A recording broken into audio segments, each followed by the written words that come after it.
de la teoría cinética de los gases al oxígeno mitocondrial. Mi nombre es Juan Diego Pulecio Soler, yo soy residente de primer año de posgrado de anestesiología y esta actividad ha sido asesorada pues, por el doctor Fernando Uribe, anestesiólogo y pues docente del posgrado de anestesiología.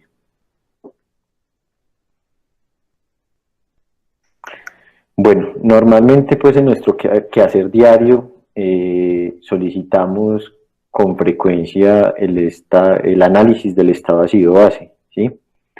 Es una medida de laboratorio útil que, aunque no es en tiempo real, pues nos permite conocer los datos del análisis en un tiempo relativamente corto y con los datos que nos da, pues nos permite interpretar condiciones fisiológicas o fisiopatológicas y según esa interpretación, pues planear las intervenciones que necesita nuestro paciente, ¿sí? Para poder lograr el objetivo que tenemos con esta charla, vamos a dar unos conceptos básicos sobre física y química que nos van a permitir entender al final el concepto que queremos dejar para ustedes en todo su conjunto. Esta imagen nos representa como seres humanos dentro del universo, ¿sí? Somos parte del todo, entonces supongamos que estamos dentro del universo y podemos considerarnos como un sistema, ¿sí? Pero entonces también es importante definir qué es un sistema, ¿sí? El sistema entonces es la relación organizada de todas las unidades. Una vez que tenemos estos dos términos claros, vamos a representar aquí en estos cuadros entonces el universo, el sistema que sería el recuadro interior, los alrededores del sistema y el universo en total, ¿cierto? Que sería la sumatoria pues del sistema y los alrededores. Aquí vamos a poner tres componentes o tres características: la presión, la temperatura y la composición química. Asumiendo que la presión, la temperatura y la composición química tengan un valor de 1 en el sistema y tengan un valor de 1 en los alrededores, y como les había dicho, la representación de estas tres características en el universo pues sería la sumatoria. Podríamos llegar a pensar que la sumatoria sería 2, pero realmente es una sola, ¿cierto? La presión, la temperatura y la composición química pues son iguales a 1. Esto es importante porque aunque no lo podamos evidenciar en todo lo que hacemos, todos los cambios que suceden en el sistema afectan indirectamente a los alrededores y finalmente al universo. Y estas tres características son muy importantes porque son el reflejo de equilibrios térmicos, químicos y mecánicos, y vamos a ver un poquito más en las siguientes diapositivas. Vamos a empezar hablando de los gases, y para eso debemos hablar de los gases ideales. Una fórmula que nos representa los gases ideales es presión por volumen igual al número de moles, la R que representa la constante de los gases ideales y la temperatura. Pero también es importante saber de dónde sale la R, ¿sí? La R es una representación de la energía cinética y sale de la constante de Boltzmann. Cuando la constante de Boltzmann es multiplicada por el número de Avogadro, tenemos el valor de R, ¿sí? Cuando la expresamos en joules, es equivalente a 8.3, y cuando convertimos ese valor a litros atmósfera sobre mol Kelvin, tenemos un valor de 0.08205. Nos referimos entonces en los gases a un sistema de nanopartículas en el que las moléculas están muy separadas, no poseen una forma ni un volumen definido, y cada una de las partículas tiene un movimiento independiente de los demás, generalmente a altas velocidades. En el gas ideal, las moléculas no interaccionan unas con otras y la única interacción que se acepta en el concepto de gas ideal es la de las paredes, la del gas con las paredes del recipiente que lo contiene para poderlo estudiar, ¿sí? En el transcurso de la historia, los gases han sido muy estudiados, ¿sí? Y de ellos pues se derivan leyes que vamos a ver. Aquí entonces vamos a ver las leyes de los gases. Boyle propuso que la presión y el volumen son directamente proporcionales cuando la cantidad de moléculas y la temperatura son constantes. Gay-Lussac propuso que la presión y la temperatura son inversamente proporcionales cuando el volumen y la cantidad de moléculas son constantes. Charles, por su parte, nos propone que el volumen y la temperatura son directamente proporcionales cuando la cantidad y la presión son constantes. Y Avogadro nos propone que el volumen es directamente proporcional a la cantidad de moles, cuando la presión y la temperatura son constantes. Podemos identificar un patrón y es que cuando dos de las variables son constantes, pues podemos determinar cuál es la relación de las otras, ¿sí? Es importante también mencionar en este caso la ley de Dalton, ¿sí? Que nos habla de que la presión total de una disolución de gases es igual a la sumatoria de las presiones parciales de cada uno independientemente. Volvemos entonces a esta que es la fórmula principal, ¿cierto? Presión por volumen es igual al número de moles, la constante de los gases ideales y la temperatura expresada en grados Kelvin. Ahora es importante también hablar de qué es un gas real. Ya veíamos las características de los gases ideales. Los gases reales, entonces, son aquellos cuyas moléculas interaccionan entre sí, ¿sí? Estas interacciones están dadas sobre todo por colisiones entre las mismas moléculas y por las fuerzas de Van der Waals que van a dar pues cambios en la velocidad de los gases, del movimiento de las moléculas de gases. Teniendo estos dos conceptos, entonces vamos a hablar de los gases permanentes en el planeta Tierra. Un gas permanente se define como aquel que a 25 grados Celsius y a una atmósfera de presión no presenta cambio de fase. En la diapositiva pues podemos ver algunos de ellos, ¿cierto? El nitrógeno, el argón, el vapor de agua, el oxígeno, el hidrógeno y otros gases que son gases nobles que son cantidades ínfimas, pero nos atañe o nos importa más en este momento el nitrógeno y el oxígeno, que representan en la atmósfera aproximadamente el 78% para el nitrógeno y el 21% para el oxígeno. Aquí hablábamos entonces de las fases. ¿Qué es una fase? La fase puede considerarse como una cantidad de materia con propiedades físico-químicas uniformes. Entonces, para ejemplificarlo un poco, vemos el bloque, el agua y el aire. Si tomamos cualquier porción del bloque, cualquier porción de ese vaso de agua o una porción de aire contenida en un recipiente, vamos a ver que esa porción tiene las mismas propiedades físico-químicas sin importar de qué parte la tomemos, y a eso se refiere una fase. Cuando hablamos de fases, entonces es lógico pensar que hay cambios de fase. Hacen parte de nuestra vida cotidiana. Vamos a hablar entonces de los vapores, que es el cambio de fase entre líquido y gaseoso. Es importante hablar de ellos porque, aunque no son gases propiamente dichos, es un cambio de fase, sí se comportan como gases y podemos aplicar las mismas propiedades físicas de los gases. El ejemplo pues aquí de los vapores anestésicos. Ahora vamos a hablar un poco de los líquidos. Vamos a tomar el ejemplo del agua. El agua es un líquido volátil y es importante tener en cuenta que comienza a evaporarse o a cambiar de fase a los 273 0.1 Kelvin, es decir, por encima de los 0 grados centígrados ya va a haber algo de evaporación del agua. El ejemplo lo vemos todos los días en varias situaciones, ¿cierto? Cuando nos duchamos, el agua se seca y al otro día pues la ducha antes de ducharnos está seca. Y pues también podemos acordarnos un poco de nuestras abuelas cuando decían que había que poner un poco de agua para las ánimas benditas.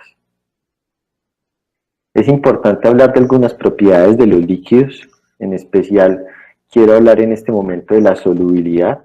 ¿Sí? La solubilidad entonces es la cantidad de soluto que puede disolver un solvente a una temperatura determinada. Es así como en general podemos agregar sal a un vaso con agua y si hasta que agregamos demasiada, pues vamos a ver que se precipita. De lo contrario, pues vamos a ver una disolución homogénea. Esto sucede con los solutos sólidos. Sin embargo, en el caso de los gases, ¿sí? La solubilidad tiene un límite y una vez se ha cumplido, pues no podemos agregar más moléculas de gas, a no ser de que se aumente la presión o que se disminuya la temperatura. Podemos concluir entonces que cuando se aumenta la temperatura, la solubilidad de un gas en un líquido disminuye. Aquí tenemos pues el ejemplo. Lo sucede con las bebidas gaseosas, ¿cierto? Tan pronto abrimos la gaseosa, pues si es una bebida carbonatada, vamos a sentir que sale el gas. Y podemos también tomar el ejemplo cuando ponemos a calentar el agua. Si bien el agua hierve a 100 grados centígrados, ustedes ven que cuando ponen a calentar agua se empiezan a formar burbujas. Esas burbujas son la representación de la pérdida de solubilidad del gas en el líquido y es por eso que cuando tomamos agua hervida que hemos dejado enfriar, sabe diferente a cuando la tomamos sin hervir, porque está perdiendo pues esas gases que tiene normalmente. Ya con estos principios nos conviene remitirnos en este momento a la ecuación de Henderson y Hasselbalch. El pH es igual al pKa más el logaritmo en base 10 del bicarbonato. Es importante aquí tener en cuenta las unidades milimol sobre litro sobre el CO2, aquí vemos milímetros de mercurio por 0.0306 sobre milimol sobre litro, milímetro de mercurio. En la parte inferior de la fracción es lo que conocemos como la ley de Henry. Podemos extrapolar la ecuación de la ley de Henry que nos dice que a una temperatura constante la cantidad de gas que está disuelta en un líquido es directamente proporcional a la presión parcial que ejercen las moléculas de ese gas sobre el líquido. Entonces, con la ley de Henry, digamos que tenemos una mol de CO2, la multiplicamos por 0.06, por 0.0306, y podríamos entonces hallar la concentración y cancelar los milímetros de mercurio. Entonces tendríamos concentración en la parte superior y en la parte inferior pues, de la ecuación.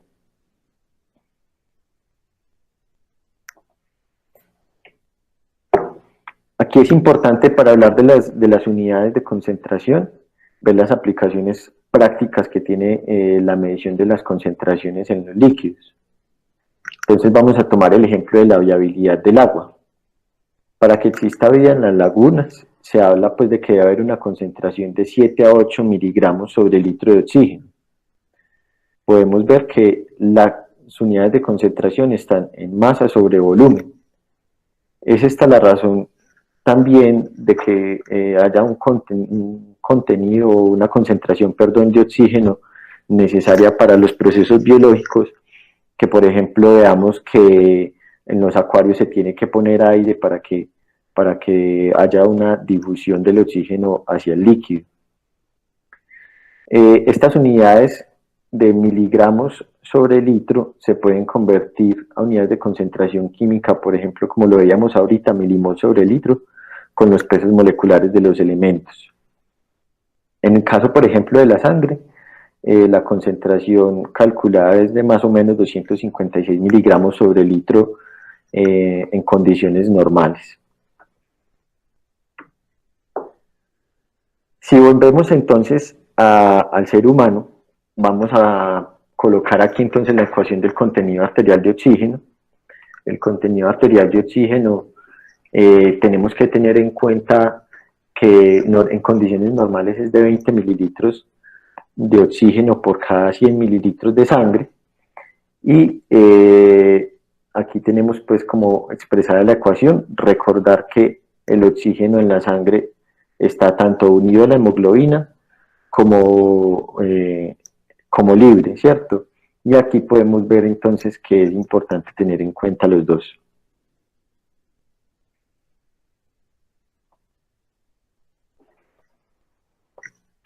Aquí vamos a ampliar un poquito más. La concentración de oxígeno en la atmósfera, entonces, si ustedes recuerdan la ley de Dalton, de la suma de las presiones parciales, podemos calcular la presión de oxígeno en la ciudad de Manizales, con la presión barométrica y simplemente despejando los porcentajes, siendo entonces la presión de oxígeno de 122 milímetros de mercurio, que disminuye a nivel alveolar aproximadamente a 79.8 milímetros de mercurio. Vemos entonces aquí nuevamente con la ecuación del contenido arterial de oxígeno que la mayoría, o si despejamos por aparte lo que está unido a la hemoglobina y lo que está unido a lo que está disuelto, perdón, vemos que la mayoría del oxígeno en la sangre está unido a la hemoglobina. Y esto es importante porque cuando está unido a la hemoglobina no se comporta como un gas. Y las moléculas de gas disuelto, por lo que ya dijimos ahorita, ¿cierto? Tampoco tienen el comportamiento o las propiedades de un gas. Entonces, ¿se han preguntado ustedes alguna vez qué pasa con los buzos cuando cambian abruptamente de profundidad y presentan síntomas de embolismo? ¿Por qué esa enfermedad o ese proceso fisiopatológico no se presenta también en los buscadores de perlas o en las mismas ballenas, pues que son animales que alcanzan profundidades importantes? Con la información que hasta acá tenemos, podemos plantear hipótesis, ¿sí? La diferencia entre el buscador de perlas y el buzo la podemos ver en la espalda del buzo, ¿cierto? El buscador de perlas utiliza la apnea y no está respirando como tal aire, mientras que el buzo pues tiene en su espalda un cilindro con aire comprimido, y al ser este aire a altas presiones pues va a tener un comportamiento importante el nitrógeno. ¿Qué es lo que pasa? Al haber cambios de presiones súbitos, disminuye la solubilidad de las moléculas de gas en el líquido y pasa lo mismo que les ponía el ejemplo con el vaso de agua, ¿cierto? Se van a empezar a formar burbujas de oxígeno y de nitrógeno, en este caso, dentro del continente sanguíneo, y se va a expresar entonces los fenómenos embólicos por el cambio súbito de presión. En las ballenas y en los buscadores de perlas, ¿por qué no pasa esto? Porque ellos deben salir a la superficie a respirar, ¿sí? Y con esto contrarrestan o no están expuestos más bien al proceso fisiopatológico del aire comprimido al que están expuestos los buzos. Pero se preguntarán ustedes por qué es más importante el nitrógeno que el oxígeno en este fenómeno. Y es necesariamente por lo que veíamos en esta ecuación del contenido arterial de oxígeno, ¿cierto? La hemoglobina está fijada al oxígeno y es la cantidad más importante de hemoglobina la que está la cantidad más importante de oxígeno es la que está fijada en la hemoglobina, y es por eso que no sucede este fenómeno relacionado con el oxígeno. Ahora vamos a volver un poco a lo que estábamos viendo antes, ¿cierto? Teníamos una presión de oxígeno en el alvéolo de 79 milímetros de mercurio, que va a difundir a través de la membrana alveolar, dependiendo pues de estas variables que son los de la primera ley de Fick. El cambio de presión es el área, el peso molecular, la distancia entre los dos compartimentos y la solubilidad propia del elemento. Una vez que difunde hacia la sangre, en la aurícula izquierda vamos a tener una presión de oxígeno de 72, esto debido a la mezcla con sangre venosa de la irrigación bronquial, y cuando se transporta a través de los tejidos por los lechos arteriales, vamos a tener una presión de oxígeno de 40 a 45, para finalmente en el capilar y a nivel mitocondrial tener una presión de 5 a 23 milímetros de mercurio, y retornar con una presión en sumatoria de todos los tejidos a la aurícula derecha aproximadamente de 40. Cuando vemos la fisiología de Guyton, me va a permitir pues leerles de manera textual este pedazo. Vemos que dice que las presiones de los gases disueltos en agua y tejidos ejercen una presión, porque las moléculas de gas disuelto se mueven de manera aleatoria y tienen energía cinética. Además, cuando el gas disuelto en el líquido entra en contacto con una superficie como la membrana de la célula, ejerce su propia presión parcial, de la misma manera que un gas en la fase gaseosa. Las presiones parciales de diferentes gases disueltos se denominan de la misma manera que las presiones parciales en estado gaseoso. Aquí con el doctor Uribe pues encontramos realmente una contradicción y probablemente un concepto errado, porque según lo que veíamos ahorita, realmente no existen presiones de gases cuando estamos hablando de un líquido, y debemos expresarlo mejor en medidas de concentración química. Pero entonces ustedes se estarán preguntando por qué en los análisis de ácido-base nos reportan las concentraciones en milímetros de mercurio. Para eso, pues debemos volver entonces muchos años atrás, un experimento que hizo Van Slyght en 1919. Lo que él hizo fue extraer de la sangre los gases en el vacío, una vez eliminados todos los otros factores, y medir la presión de esos gases en milímetros de mercurio. De este experimento en adelante fue que se basó todas las mediciones de concentraciones en milímetros de mercurio, y es por eso que utilizamos los milímetros de mercurio para expresar las concentraciones. Pero entonces es una medida indirecta de la concentración tanto de oxígeno como de CO2, que son los medidos en el ácido base en la sangre. Como conclusiones entonces tenemos que no existen los gases en la sangre, las presiones parciales son una medida indirecta de la concentración de oxígeno en la sangre y equivalen a la presión o a la presión que ejercerían los gases al extraerlos de la sangre en el vacío.